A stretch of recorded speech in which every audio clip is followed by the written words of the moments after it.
Hi, this is me rounding up our 1 week pap journey. But I promised you, I said I was going to show you how to keep the pap. So let me show you the pap now. Look at the water separation. Now, because we retain the fiber, the water separation will not be as much as if we sieved it. Let's say we sieved it, you can see the water up to like this, and this place will be really dense, but you can see where it rolls up to because there's not much water separation. Let me show you the inside. Can you see? What you are seeing here is a result of fermentation ongoing again. This pap is going to continue fermenting and producing good bacteria. You see this water? Please do not dispose of it. This is amazing healthy water full of probiotics. You know those same probiotics that we get in Greek yogurt? It is in abundance here. You see that water I showed you just now? Everything you are looking for in Greek yogurt, that water has it. So don't dispose of it.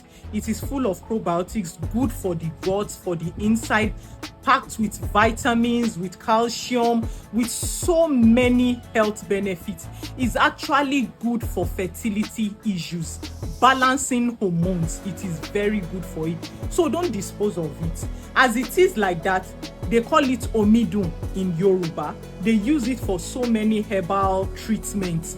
You can drink it like that. You can use it to make your pap. You can simply scoop it with the pap to make your pap. When the water is reducing, simply add more water, stir it, and then leave it again.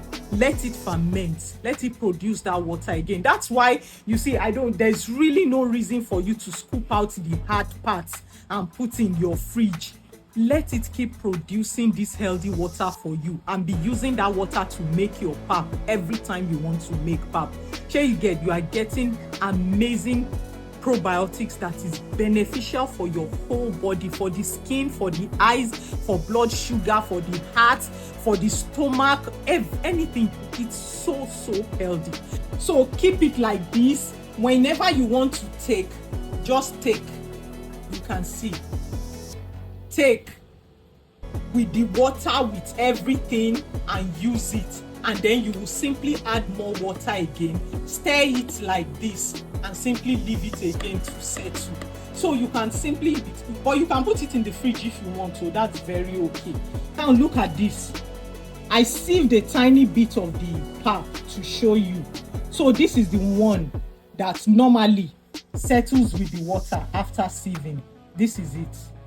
You can see that. You can see it is even still soft.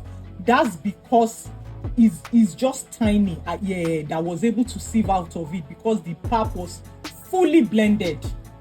Let me show you this. Do you know this is the so-called chaff that came out of it? Look at. It's because since yesterday, that's why it has dried out. This is the so-called chaff that we sieve out. Imagine what we are sieving out, please. It's perfectly smooth. Someone was commenting yesterday that you'll be eating particles. I simply told the person, I said, because you are not blending it smooth. If it is smooth, no single particle. The same thing like the smooth pap. Look at it.